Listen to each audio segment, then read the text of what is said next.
Bonsoir, merci d'être avec nous pour cette édition de Nouvelles Technologies par le COMESA pour le ministère de l'Économie. Séance de travail à Moroni par le ministère de l'Énergie et la Société nationale de l'électricité pour une pérennisation de l'énergie dans le pays. Tels sont, mesdames et messieurs, les principaux titres de ce journal.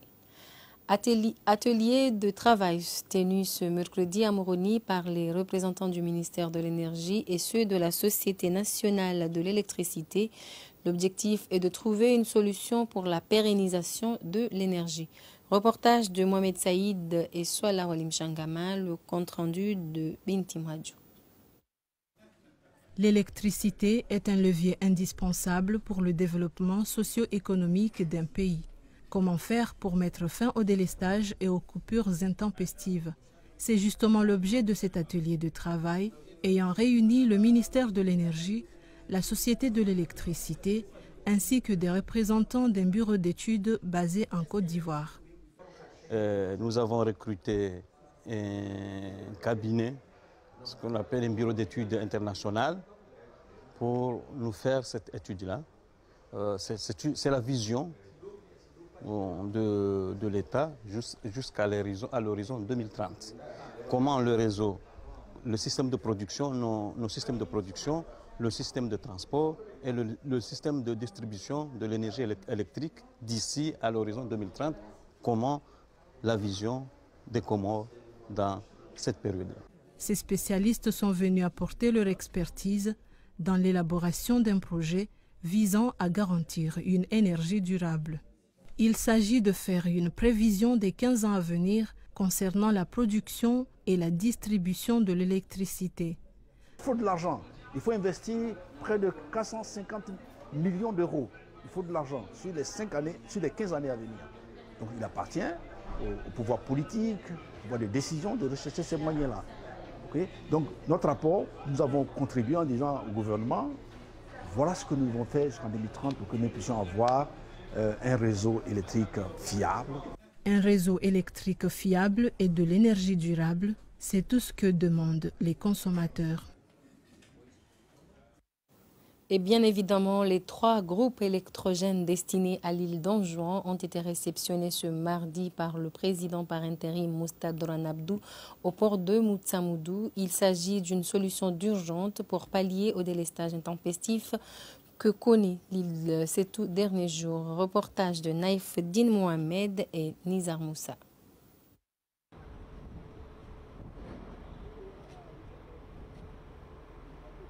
Arrivé ce mardi de 3 groupes électriques en provenance d'Abu Dhabi au port de Moutsamoudou, le président par intérim Moustapha Dramane Abdou et le directeur du cabinet chargé de la défense ont manifesté leur joie quant à l'arrivée de ces engins et c'était une offre de soulagement au niveau de la société d'électricité d'Anjouan EDA. Selon le président par intérim, il a rappelé aux Anjouanais que désormais, le délestage répétitif va prendre fin.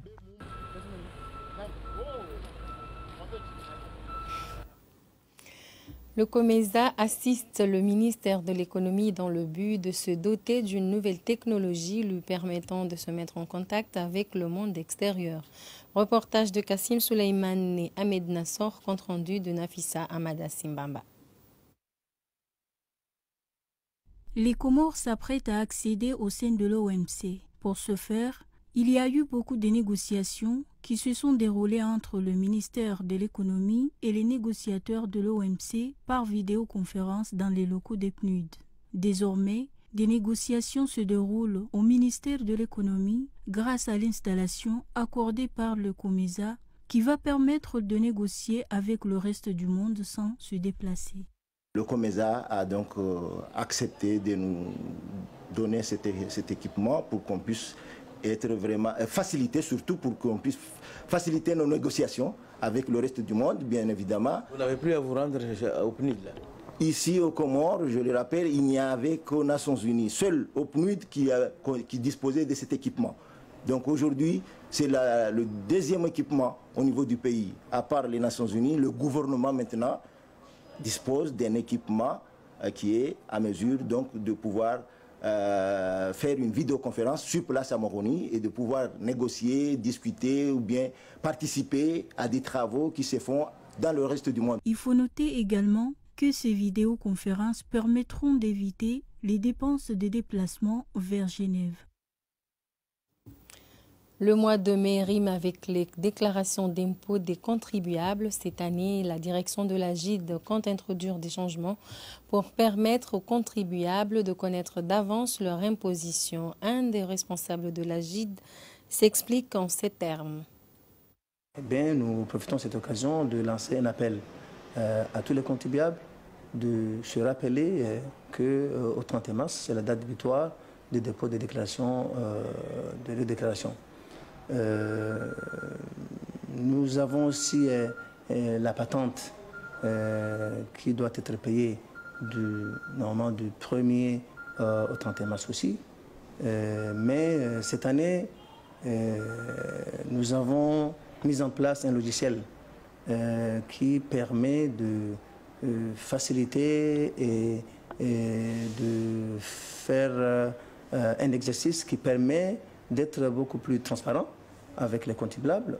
Eux, parfois, ils payaient sans savoir qu'est-ce qui fait qu'ils contribuent un tel montant.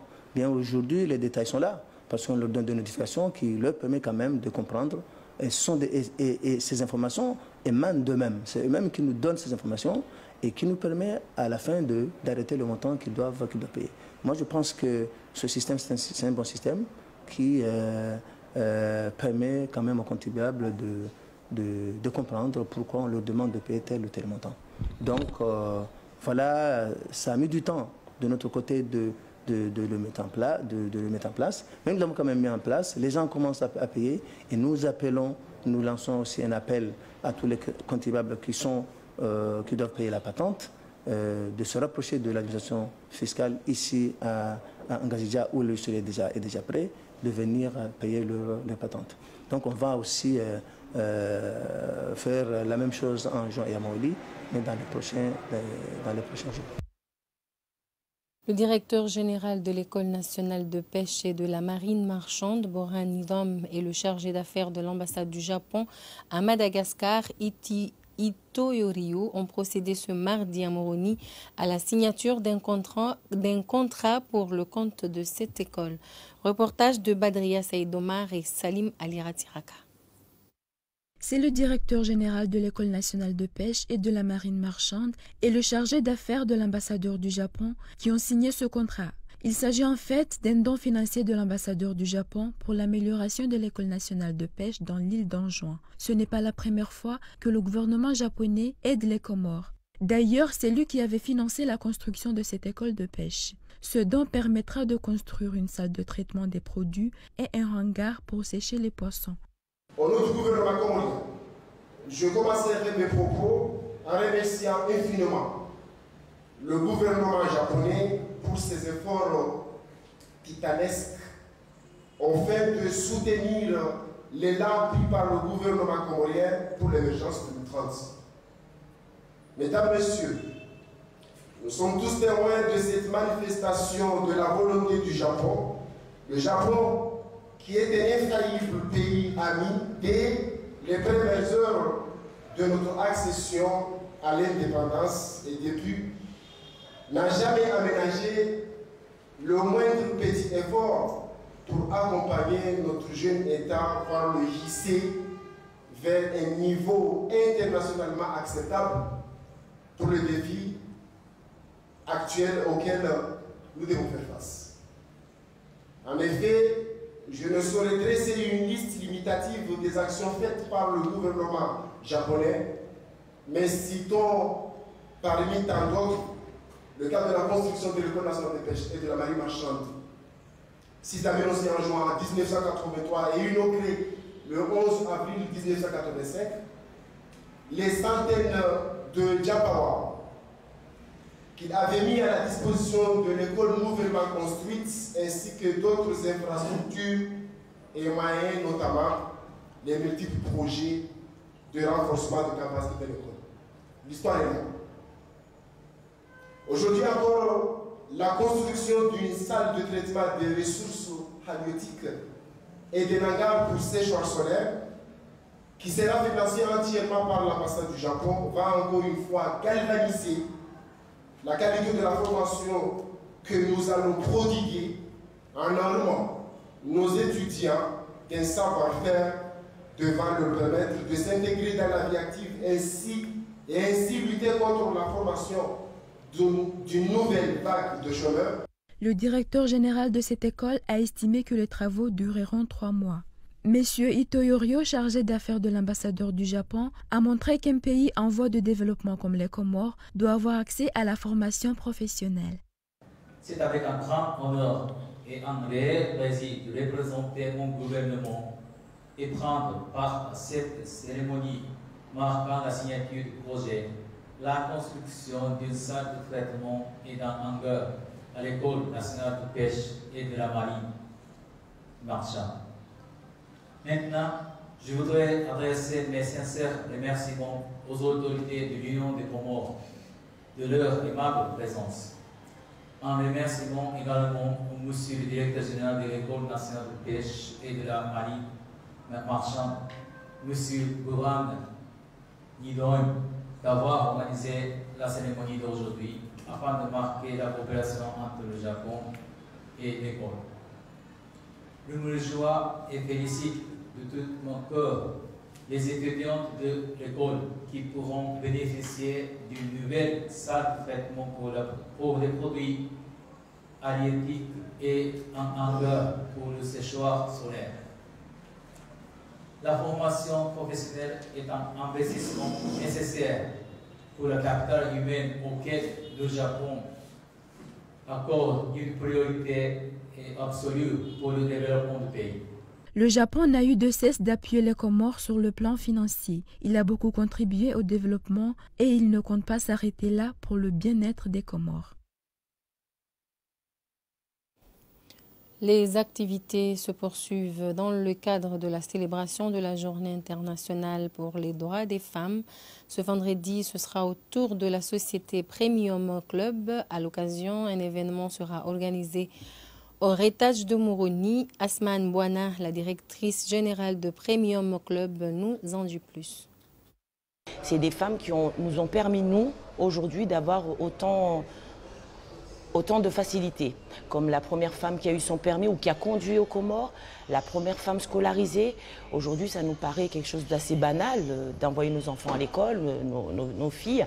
Mais il y a quelques années, il n'y a pas longtemps, une femme scolarisée, ça posait, entre guillemets, quelques problèmes. Donc toutes ces femmes, toutes ces mères nous ont permis à nous, à l'heure d'aujourd'hui, de pouvoir avoir une vie plus facile et s'adapter. Et on peut le constater aux Comores que les femmes sont partout dans différentes activités professionnelles, que ce soit dans le bâtiment, dans le commerce. Donc voilà, c'est important pour nous de montrer, de surtout dire merci à ces mamans de nous avoir facilité les choses, si on peut dire. C'est pour ça, justement, que cette journée-là est faite pour nous retrouver, à faire des échanges dans une ambiance conviviale, se donner des conseils. On a aussi beaucoup insisté sur le fait d'amener les petites filles. Ça permet aux petites filles de se dire, demain, je peux devenir directrice d'un hôtel comme l'Héritage, ou je peux être directrice d'une banque. Et voilà, c'est pour ça qu'on appuie beaucoup sur ce point. Le Rétage est le partenaire officiel de cet événement. Nous vous proposons de suivre Sefel Khairia, directrice commerciale.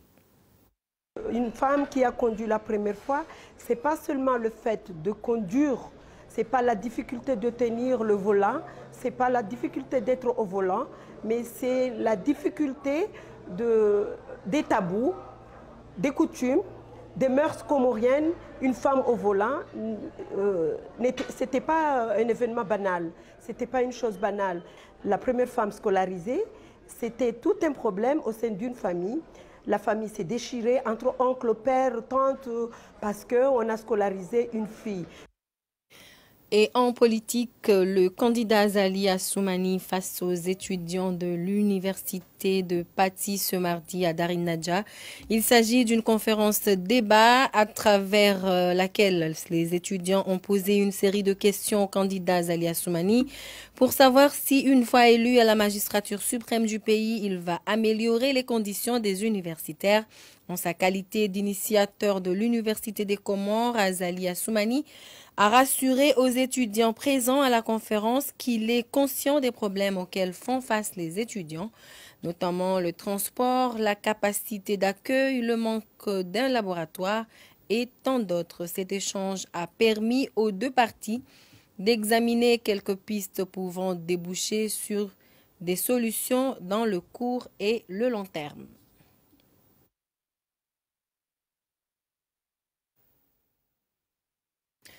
La mouvance présidentielle a tenu un meeting ce mardi à Domoni en juin, plus précisément au stade Nassif Ahmed Abdallah. Une belle brochette de gros bonnets de la mouvance a assisté à ce rassemblement. Une foule immense venue de 4 coins du pays a fait le déplacement pour montrer encore une fois qu'elle est déterminée à faire élire leurs candidats. Azali Assoumani et Anissi Shamsidine, respectivement candidats à la présidentielle et au gouvernorat d'Anjouan, ont harangué la foule avec brio. Le candidat Anissi Shamsidini a axé son intervention sur le pourquoi du choix de présenter Azali Assoumani comme le candidat de la mouvance.